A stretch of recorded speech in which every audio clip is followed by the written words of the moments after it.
बिस्मिल्लाहिर्रहमानिर्रहीम। अस्सलाम वालेकुम वीवर्स। आज हम बना रहे हैं आलू अंडे। आलू अंडे हम आपको बनाना सिखाएंगे। कितने आसान तरीके से आलू अंडे बनाए जाते हैं घर पे, कितने आसान तरीके से आलू अंडे रेडी किए जाते हैं। हमने अंडे ले लिए, उनको हमने बॉईल कर लिया है। आलू लेके उनको भी बॉईल करके उनको कटिंग कर लिया है हमने। प्याज लेके उनको चॉप कर लिया है। टमाटर लेके उसको भी हमने चॉप कर लिया है। हल्दी ले लिए, नमक ले लिया है, रेड मिर्च ले लिए, अदरक लहसुन और सब्ज़ मिर्च का पेस्ट ले लिया है। साथ ही हमने कुकिंग ऑयल ले लिया है। इधर मैंने बर्तन को गर्म होने के लिए रख दिया था। फ्लेम नीचे से हमने पहले ही ऑन रखा हुआ है।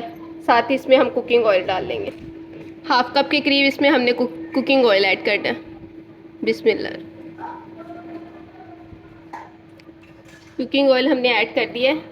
जैसे ही ऑयल थोड़ा सा गर्म होता है हम साथ ही इसमें प्याज ऐड कर देंगे। ऑयल गर्म होना शुरू हो गया। इस टाइम पे हमने जो चॉप किया हुआ प्याज लिया था फुल साइज़ का, वो ऐड कर देंगे। मीडियम साइज़ का है तो आप 2 प्याज ले लें, अगर फुल साइज़ का है तो एक ही प्याज काफ़ी है। प्याज हमारा फ्राई हो रहा है, इसको गोल्डन ब्राउन होने तक फ्राई कर लेंगे।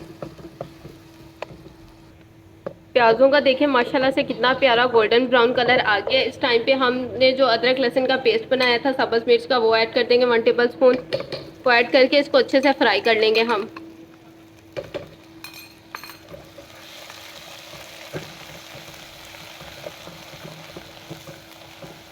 साथ ही इसमें हाफ टी स्पून रेड मिर्च, हाफ टी स्पून हल्दी, नमक अपने टेस्ट के मुताबिक, ये सारा कुछ ऐड कर देंगे हम।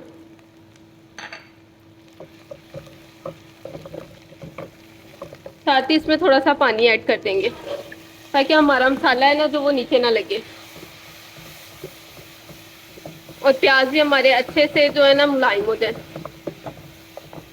और जो हमने टमाटर ले लिया था, टमाटर का पेस्ट बना लिया, वो ऐड कर देते हैं। बना के इनको अच्छे से मुलायम कर लेते हैं, मसाले को अच्छे से फ्राई कर लेते हैं। आलू अंडे का मसाला मुलायम होता है, सॉफ्ट होता है, शोरबे में किसी किस्म का कोई ज़रा नहीं आता। तो इसीलिए प्याज को और टमाटर को अच्छे से चॉप कर लिया जाता है और फिर फ्राई करते वक्त थोड़ा थोड़ा पानी ऐड कर देते हैं ताकि मसाला हमारा और सॉफ्ट हो जाए और मुलायम हो जाए। मसाला देखिए हमारा कितना प्यारा सॉफ्ट हो गया है। अगर हम इससे भी ज़्यादा मुलायम करना चाहते हैं, सॉफ्ट करना चाहते हैं, थोड़ा सा पानी और डाल के इसके ऊपर कैप लगा दे, दम लगा दे, थोड़ी देर में ये और मुलायम और सॉफ्ट हो जाएगा। ये आपको आपकी अपनी पसंद है कि आपने किस तरह का मसाला रखना है, किस तरह का सॉफ्ट रखना है, कितना सॉफ्ट रखना है, कितना नहीं रखना। मैंने इसमें थोड़ा सा पानी और डाला है ताकि हमारा मसाला थोड़ा सा और मुलायम हो जाए। इसके ऊपर मैं कैप दे के इसको इसी तरह दम पे लगा दूँगी। अब हम इसका दम हटाते हैं और देखिए हमारा मसाला कितना प्यारा मुलायम हो गया है, कितना सॉफ्ट हो गया है। इस टाइम पे हम इसमें आलू भी ऐड कर देंगे और अंडे भी ऐड कर देंगे। पहले हम आलू डालते हैं, बिस्मिल्लाह। फिर साथ ही हम इसमें अंडे ऐड कर देंगे। ऐड करने के बाद इनको अच्छे से इसके साथ मसाले के साथ इनकी भुनाई कर लेंगे। फिर जितना इसमें आपने पानी डालना हुआ डाल लीजिएगा।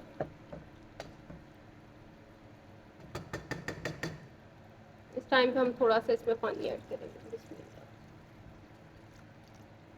और उसको 1 से 2 जोश आने तक हम पका लेंगे।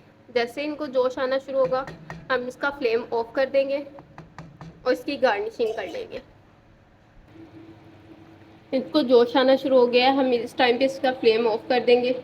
फ्लेम ऑफ करने के बाद इसमें सब्ज़ धनिया डालेंगे, थोड़ा सा गरम मसाला और पिसा हुआ ज़ीरा ऐड करेंगे।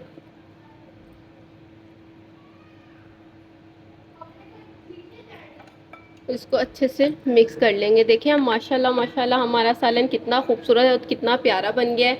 और साथ ही इसको हम सर्व कर लेते हैं। इस तरीके से इसको हम सर्व कर सकते हैं। आप बनाएं, एक दफ़ा मेरी रेसिपी ट्राई ज़रूर करिएगा, बना के देखिएगा। अगर मेरी रेसिपी आपको अच्छी लगी हो तो अच्छा सा कमेंट्स कीजिएगा। अगर आपने मेरा चैनल सब्सक्राइब नहीं किया तो चैनल सब्सक्राइब करें, लाइक करें, शेयर करें, कमेंट्स करें। अब हम मिलते हैं आपको नेक्स्ट वीडियो में। तब तक के लिए अल्लाह हाफिज़।